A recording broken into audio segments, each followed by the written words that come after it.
Bonjour à tous et bienvenue dans ce Morning Bull Live. Nous sommes le 13 février 2024 et je vous cache pas que chaque matin quand je me lève, j'épluche les journaux, j'épluche les médias financiers.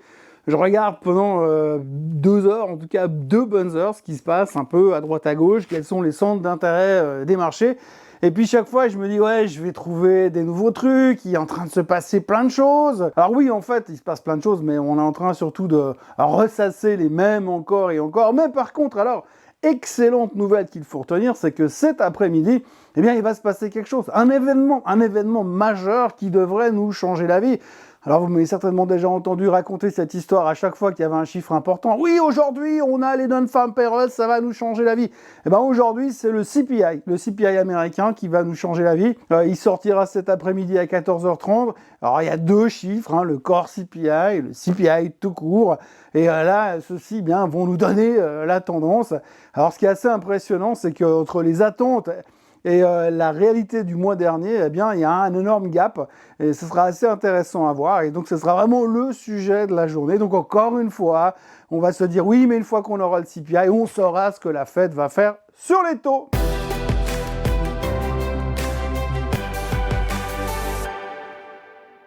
Alors oui, en effet, on va savoir ce que la Fed va faire sur les taux cet après-midi. Alors maintenant, on a compris une chose, je vous l'ai déjà dit et répété plusieurs fois depuis quelques semaines, je suis désolé, c'est pas que je suis vieux et que je radote, je ne suis pas Joe Biden. Simplement, je suis obligé de répéter les choses qu'on constate tous les jours après jour, que le marché aujourd'hui, il a intégré le fait que les taux allaient baisser. Alors, ils s'en foutent complètement de savoir si ce sera en mai, en juin, en juillet, en août, en septembre ou en octobre. Tant qu'à la fin de l'année, on a baissé de 125 basis points, il n'y a pas de problème. Je commence à croire que même si le 15 décembre, on n'a pas encore baissé les taux, il dira oui, mais de toute façon, ils vont baisser de 125 basis points avant Noël pour faire cadeau à tout le monde. Bref, le marché est confiant de cette baisse des taux.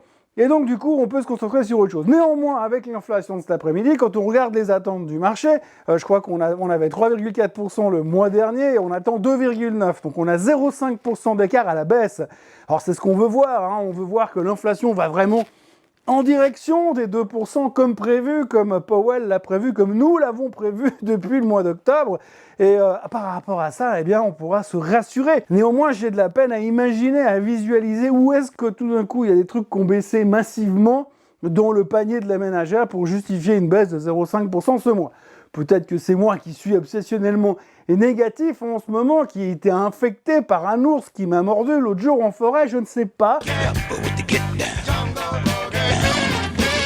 Mais en tous les cas, j'ai l'impression qu'on est un tout petit peu optimiste. Ou alors, on nous modifie les chiffres et puis on nous les remodifiera dans 3 semaines s'ils ont changé. Enfin, c'est pas très important. Néanmoins, c'est le chiffre de la journée qu'il faut retenir.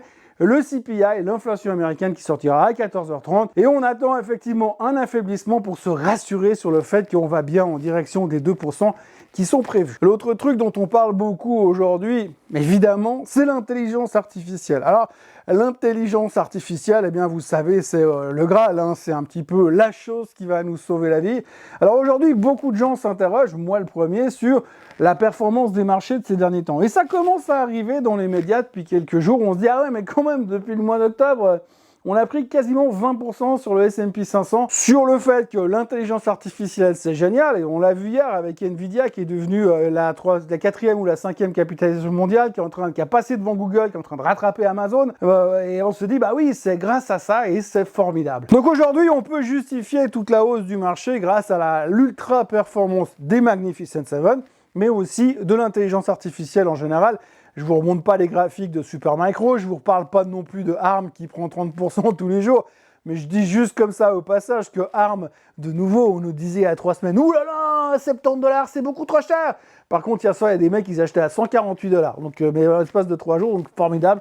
Tout a changé parce que oui, ils ont la meilleure technologie du monde depuis que la roue a été inventée. Tout ça fait que l'intelligence artificielle, les Magnificent Seven nous tirent le marché à la hausse, mais on commence à voir 2-3 personnes qui sont en train de sonner la cloche pour dire les gars, il y a 2-3 trucs qui sont en train de bugger, faites quand même un tout petit peu gaffe. Pour l'instant, on s'en fout.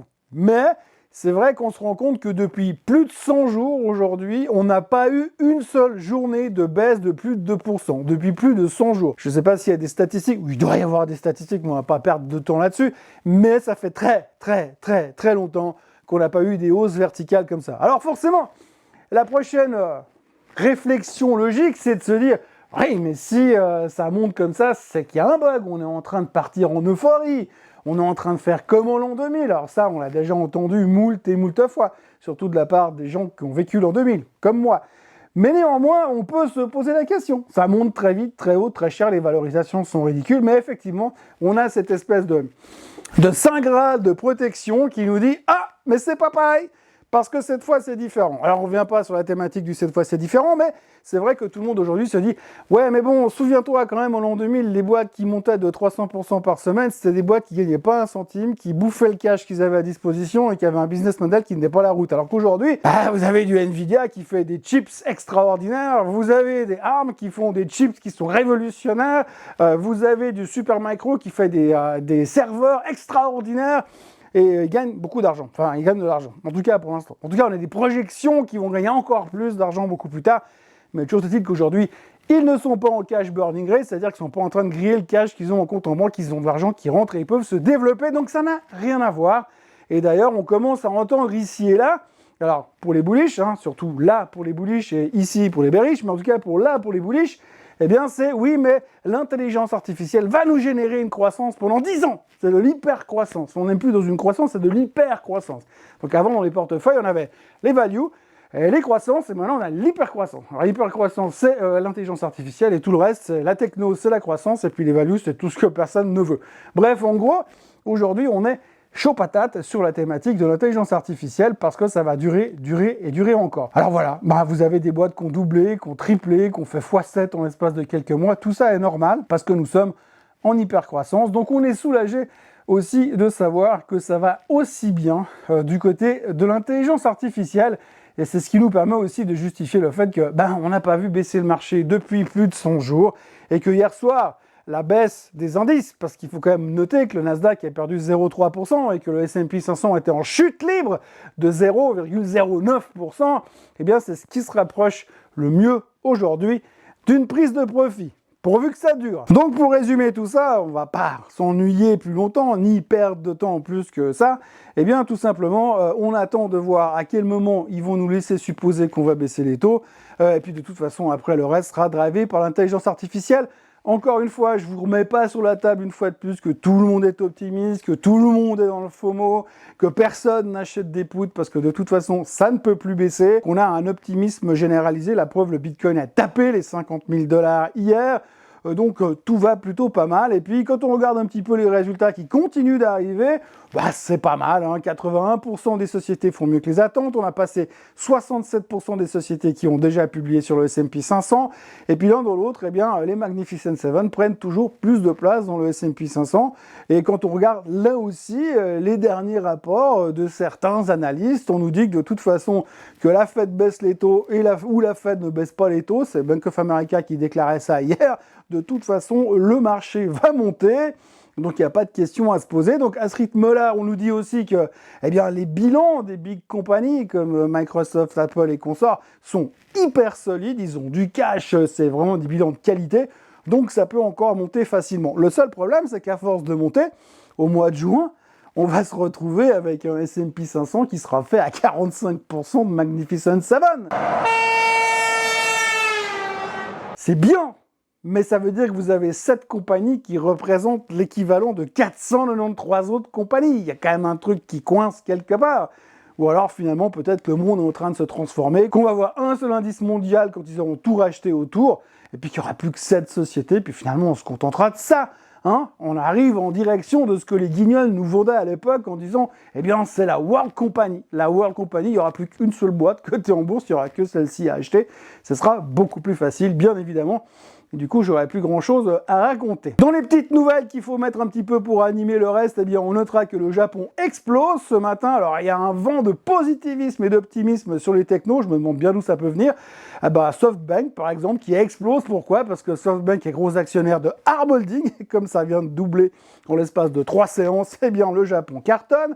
Vous avez monsieur Carl Icahn, le grand rider américain qui a rien à voir avec les Twix de l'époque, les anciens Twix qui s'appelaient Raider, donc le Raider, hein, comme le mec dans Pretty Woman à l'époque, Monsieur Carl Icahn a donc décidé de prendre une participation massive dans JetBlue. Il récupère 10% de la boîte, donc ça met un petit peu de piment à l'histoire de JetBlue. On notera aussi la publication hier soir, after close, des chiffres de Arista Network. Alors quand ils sont sortis, tout le monde s'est dit « Ah, c'est pas mal comme chiffre ». Mais après, on s'est rendu compte que finalement, dans la conférence de presse, eh bien, ils ont dit « Ouais, ça va, c'est pas mal, on est assez content du trimestre ». Mais nous, on n'aime pas trop. Aujourd'hui, on préfère, quand on fait une conférence de presse, il faut venir pour dire « Oui, non, mais on va faire de l'intelligence artificielle, on a les meilleurs, on a une nouvelle technologie qui va cartonner dans les réseaux via l'intelligence artificielle ».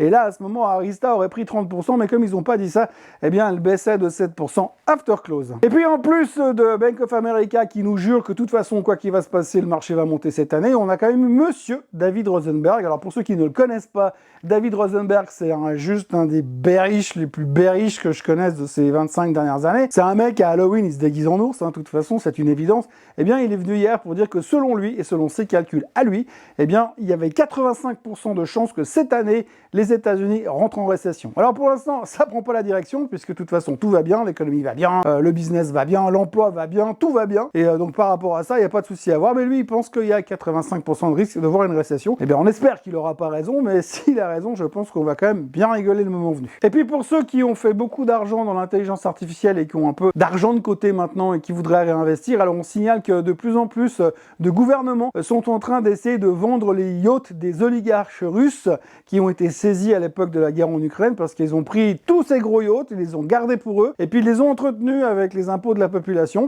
pour qu'ils pourrissent pas dans un port. Mais là, du coup, ça commence à coûter un peu trop cher et ça commence à se voir. Alors du coup, ils vont les vendre à bas prix. Donc si jamais vous voulez bider pour un yacht, c'est toujours assez sympa d'avoir un yacht au fond de son jardin.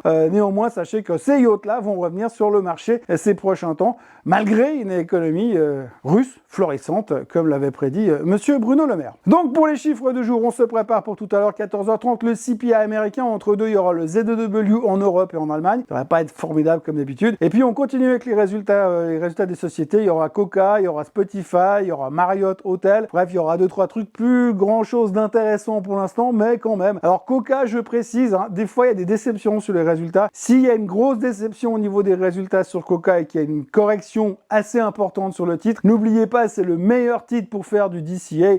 Donc si ça baisse fort, eh bien faut racheter parce que de toute façon ça finit toujours par remonter parce qu'à la fin c'est les bulls qui gagnent. Voilà, le pétrole est à 77 $, le bitcoin a tapé les 50 000 $, tout va bien, la route pour les 100 000 est ouverte. Moi je vous encourage à vous abonner à cette chaîne, à la chaîne Suisse Côte en français, à liker cette vidéo, à la partager, surtout à la partager, surtout à la partager, surtout à la partager, et puis à revenir demain pour qu'on puisse parler, je sais pas moi, du CPI et de l'inflation. Passez une excellente journée et à demain. Bye bye.